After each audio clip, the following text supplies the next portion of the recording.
ఇప్పుడు కొత్తవాడు.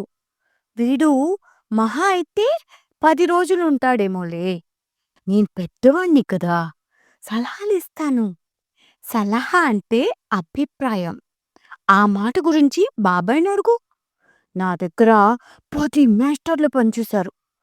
వాళ్ళు చేసిన తప్పులు నాకు కంఠత వచ్చు. నా తొడ మీద, చెవి మీద ఇంకా మార్కులున్నాయిగా.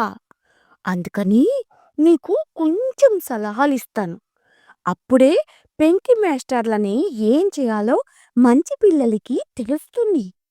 మంచి పిల్లలకి ఎలా చదువు చెప్పాలో పెంకి మాస్టర్‌లకి తెలుస్తుంది.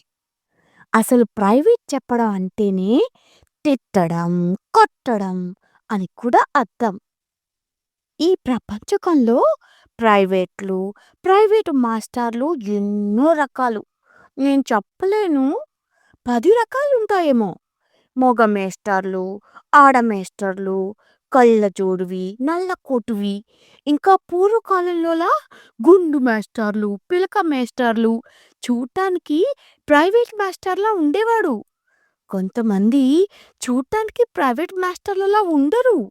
కానీ నిజంగా అవును. కొంచెం పాఠం చెప్పేవారు. కొందరు ఉత్తినే తిట్టుతారు.